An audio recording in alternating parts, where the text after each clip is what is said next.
آسان گزر رہی تھی، اور یہ سب سکون مجھے صرف رضوان بھائی کی وجہ سے ہی ملا تھا۔ رضوان بھائی کی وجہ سے ہی مجھے عزت کی چھت ملی تھی، ورنہ تو جو اس ملک کے حالات ہیں میں شاید اپنی عزت گنوا چکی ہوتی، اور نہ جانے میرے بچوں کا کیا حال ہوتا، وہ کیسی زندگی جی رہے ہوتے۔ میرے بھائیوں نے تو پلٹ کر مجھے ڈھونڈنے کی یا مجھ سے ملنے کی کوشش کی تھی، اور نہ ہی میں کبھی ان کے درد پر دوبارہ گئی تھی، ورنہ تو میں اسی شہر میں تھی اور اپنے بھائیوں کے گھر کے پاس کے علاقے میں ہی میرا گھر تھا۔ وہ چاہتے تو مجھے ڈھونڈ سکتے تھے، مگر شاید میرے بھائی بھی مجھ سے تھکے ہوئے تھے، شاید اس لیے ایسی کوئی کوشش نہیں کی تھی۔ میں اپنے سسرال والوں کو بھی بھول چکی تھی، اب میری زندگی میں صرف اور صرف میرے بچے تھے۔ روہیل کو یہ نوکری کرتے ہوئے 6 مہینے گزر چکے تھے، اور میرے دونوں بچے اپنی پڑھائی کے مرحلے بھی بہت اچھے سے طے کر رہے تھے۔ میرے دونوں بچے بہت محنتی تھے۔ میرا بیٹا بہت سنجیدگی اور لگن سے اپنی پڑھائی اور نوکری سر انجام دے رہا تھا، جبکہ میری بیٹی پورے پردے میں رہ کر اپنی پڑھائی کر رہی تھی۔ میری زندگی میں اپنے بچوں کی محنت اور اچھی پڑھائی دیکھ کر سکون آنے لگا تھا، اور مجھے لگا تھا کہ اب میری زندگی آسان ہو گئی اور اب کوئی واقعی مشکل نہیں بچی۔ مگر میں نہیں جانتی تھی کہ ابھی بھی میری زندگی میں آزمائشیاں بھی باقی تھیں۔ زندگی اپنے ڈگر پر چل رہی تھی کہ ایک شام میرا بیٹا روہیل مال سے واپسی پر ایک بہت قیمتی اور مہنگا پرفیوم اٹھا کر لایا، اور مجھے دے کر کہنے لگا، امی یہ آپ کے لیے تحفہ ہے، میں نے اپنی کمائی سے پہلی بار آپ کے لیے اور شائنہ کے لیے کچھ خریدا ہے۔ اور پھر روہیل نے شائنہ کو بلا کر ایک قیمتی پرس دیا۔ شائنہ وہ پرس پا کر بہت خوش ہوئی اور خوشی سے اپنے بھائی کے گلے لگ گئی، جبکہ مجھے چپ لگ گئی تھی۔ اس پرفیوم کی شیشی بتا رہی تھی کہ وہ بہت ہی زیادہ پیسوں کی میں لیا گیا تھا، جبکہ پرس بھی ایسے زیادہ مالیت کا لگ رہا تھا۔ پریشان ہونا بنتا تھا، کیونکہ ابھی ہماری زندگی میں اتنا بھی سکھ نہیں تھا کہ ایسے قیمتی سامان ہمارے گھر آتے، اور نہ ہی اتنا پیسہ آیا تھا کہ آسانی سے اتنی مہنگی خریداری کی جا سکتی تھی۔ میں نے اپنے بیٹے کی طرف سوالیہ نظروں سے دیکھا تو اس کا منہ تر گیا اور بولنے لگا کہ امی جی میں جانتا ہوں یہ بہت مہنگے ہیں، مگر میں اتنے ٹائم سے کما رہا ہوں اور میری تنخواہ بھی بہت اچھی ہے، اور جب سے نوکری شروع کی ہے میں نے پیسے خرچ کرنے میں بہت احتیاط برتی ہے۔ میں شروع سے چاہتا تھا کہ آپ کے لیے اور شائنہ کے لیے میں ایسا کوئی تحفہ لے سکوں، اور ہمیں یہ بھی معلوم ہے کہ آپ نے ہم بچوں کی خاطر بہت قربانیاں دی ہیں اور اپنا آپ مار کر ہماری زندگی آسان کی ہے، اور ساری زندگی ہماری خاطر بیوگی کی چادر اوڑھے تنہا حالات کا مقابلہ کرتی رہیں۔ اگر آپ چاہتی تو دوسری شادی کر سکتی تھی، مگر آپ نے ایسا نہیں کیا، صرف اور صرف ہم بچوں کی خاطر۔ اور میں جانتا ہوں کہ اگر میرے بابا زندہ ہوتے تو آج آپ محنت اور کمائیاں کرنے کی بجائے عیش کی زندگی جی رہی ہوتی۔ اس لیے میں زندگی میں ایک بار ہی صحیح آپ کو مہنگا پرفیوم دینا چاہتا تھا۔ کیا آپ کو میرا لایا تحفہ پسند نہیں آیا، یا آپ کو مجھ پر شک ہے؟ اس لمحے میں نے دیکھا کہ میرا بیٹا اتنا جوان ہو گیا ہے کہ اپنی ماں اور بہن کی فکر کرنے لگا تھا، اور ہماری زندگی میں خوشیاں لانے کی کوششیں کرنے لگا تھا۔ اب بھی وہ بہت اداسی سے شکل اور آنکھوں میں نمی لیے میری طرف دیکھ رہا تھا۔ مجھے اپنے بچوں پر بہت پیار آیا کہ انہوں نے میری محنت کا بہت ہی اچھا صلہ دیا ہے، اور اب میں اپنے بیٹے کا دل نہیں دکھانا چاہتی تھی۔ اس لیے میں نے اپنے بیٹے کا ماتھا چوما اور بولی کہ کیوں نہیں، مجھے بہت اپنے بچوں کا دیا ہوا تحفہ بہت پسند آیا، بس اچانک سے ایسا مہنگا تحفہ ملا نا تو اس لیے پریشان ہوئی۔ مجھے تم پر فخر ہے میرے بچے۔ میری آنکھوں میں آنسو جھلملانے لگے تھے، کیونکہ میں ایک ایسی عورت تھی جس نے اکیلے اپنے بچوں کو پروان چڑھایا تھا، اور اب جب میرا بیٹا زندگی میں کسی قابل ہو گیا تو میں کیوں نہ خوش ہوتی۔ مجھے تو اپنی زندگی بھر کی محنت اور صبر کا صلہ مل گیا تھا۔ میرا بیٹا اب اکثر میرے لیے اور اپنی بہن کے لیے کوئی نہ کوئی تحفہ یا کھانے پینے کی سامان لاتا۔ میں منع کرتی تو کہتا، امی جی آپ مت رکیں، مشکل سے تو ہمارے دن پھرے ہیں اور میری تنخواہ بھی اچھی ہے، تو آپ فکر مت کریں اور مجھے مت روکا کریں۔ دیکھیں تو صحیح میرے لائے گئے تحفوں سے شائنہ کس قدر خوش رہنے لگی ہے۔ یہ تھا بھی سچ، میری بیٹی بہت خوش رہنے لگی تھی۔ ہر لڑکی کی طرح شائنہ کی بھی چاہت تھی کہ اس کا باپ ہو جو اس کی خواہشیں پوری کرے، اس کے لاڈ اٹھائے، مگر حالات کی ستم ظریفی کہ میری بیٹی کے نصیب میں یہ حسرت لکھی تھی۔ اب جب کہ اس کا بھائی باپ کی اس کمی کو پورا کر رہا تھا تو شائنہ کا خوش ہونا بنتا تھا، اور اپنے بچوں کی خوشی میں خوش رہنے لگی۔ زندگی اپنے معمول کے مطابق گزر رہی تھی، سب کچھ اپنے معمول پر تھا، مگر کچھ روز سے میں اپنی بیٹی میں تبدیلی دیکھ رہی تھی۔ وہ جب بھی یونیورسٹی سے گھر آتی تو سیدھا اپنے کمرے میں چلی جاتی، اکثر سلام کرنا بھی بھول جاتی۔ ایسا لگتا کہ جیسے کسی گہری سوچ میں مصروف ہے اور وہ بہت چپ چپ اور خاموش رہنے لگی تھی۔ اور میرے لیے یہ سب نیا تھا، کیونکہ شائنہ کی عادت تھی وہ جب بھی یونیورسٹی سے واپس گھر آتی تو مجھے گلے لگا کر سلام کرتی اور پھر میرے پاس صحن میں پڑے تخت پر بیٹھ کر اپنے سارے دن کی رودات سناتی تھی۔ شائنہ کی عادت تھی وہ مجھے جب تک ایک ایک بات اور ایک ایک لمحہ کی رودات بتانا دیتی اس کو سکون نہیں ملتا تھا، مگر اب کچھ دنوں سے ایسا نہیں ہو رہا تھا۔ وہ میرے پاس بیٹھنے سے گریز کرتی، ایسا لگتا تھا کہ وہ جان کر میرے پاس نہیں بیٹھ رہی تھی کہ کہیں مجھے اس سے کوئی ایسی بات نہ پتہ چل جائے۔ مجھے شائنہ کی یہ حرکت چونکا رہی تھی۔ کہیں ایسا تو نہیں تھا کہ شائنہ کسی غلط کام میں لگ گئی تھی یا پھر اس کا کسی لڑکی کے ساتھ چکر چل رہا تھا۔ غرض طرح طرح کی سوچیں تھیں جس نے مجھے بے حد پریشان کر رکھا تھا۔ جوان بیٹی پر سختی نہیں کر سکتی تھی، اور یہ بات ایسی تھی کہ میں اپنے بیٹے روحیل سے بھی ذکر نہیں کر سکتی تھی، مگر مجھے سمجھ نہیں آ رہی تھی کہ میں اپنی بیٹی کی سرگرمیوں پر کیسے نظر رکھوں۔ آج مجھے اپنے شوہر کی بے حد یاد آئی تھی۔ آج اگر وہ ہوتے تو کوئی نہ کوئی حل ضرور نکال لیتے، اور کوئی ایسا میری زندگی میں نہیں تھا۔ جب روحیل کے بارے میں میرا ایک ہی خیال تھا کہ کچھ بھی ہو جائے اس کو شائنہ کے بارے میں ایسا کچھ نہیں بتاؤں گی، کیونکہ بھائی کے بارے میں میرا تجربہ بہت برا رہا تھا۔ کچھ دن پریشان رہی اور اپنی بیٹی کی حرکات پر غور کرتی رہی، مگر جب کچھ سمجھ نہیں آیا تو ایک روز شائنہ کو اپنے پاس بلا کر پیار سے بات کی اور پوچھا کہ اگر اس کو کوئی بات پریشان کر رہی ہے تو مجھے بتائے۔ تب شائنہ چونک گئی اور فوراً سے مجھے کہنے لگی، امی جیسا آپ سوچ رہی ہیں ایسا کچھ بھی نہیں ہے، آپ میری طرف سے بالکل بھی پریشان نہ ہوں بلکہ بے فکر رہیں۔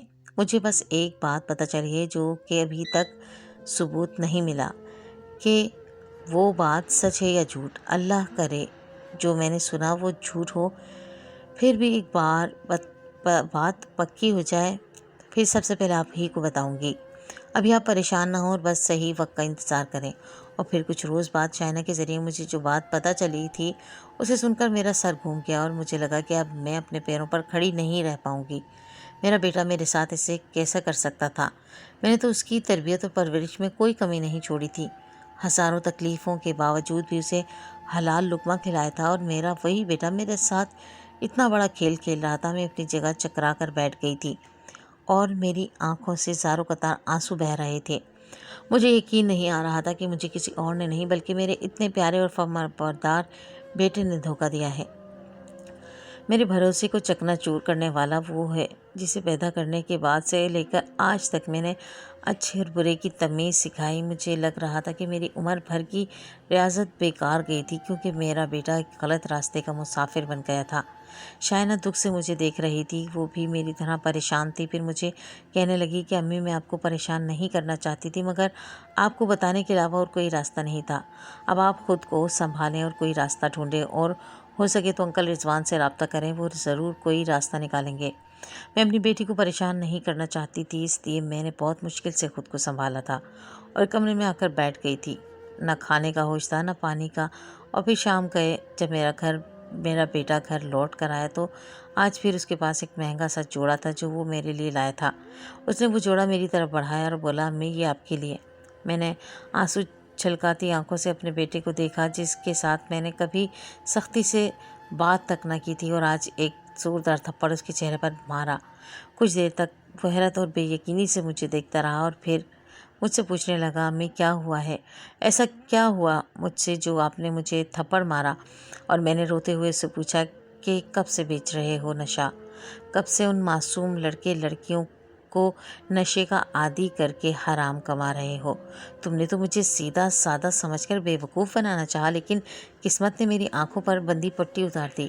اب تم ہی بتاؤ یہ سب کیا ہے، اور تم نے میرے ساتھ اتنا بڑا دھوکہ کیوں کیا؟ کیا تمہیں اپنی ماں کی عزت کا ذرا بھی خیال نہ رہا؟ تم نے ایک دفعہ بھی نہیں سوچا کہ جب یہ بات مجھے پتہ چلے گی کہ تم کیا کرنے پھر رہے ہو مجھے کتنی تکلیف ہوگی؟ میری بات سن کر روحیل نے بہت عجیب نظروں سے مجھے دیکھا اور کہنے لگا، امی یہ معاشرہ بہت ہی خود غرض ہے۔ یہاں آپ جیسی بیوہ اور میرے اور شائنہ جیسے یتیم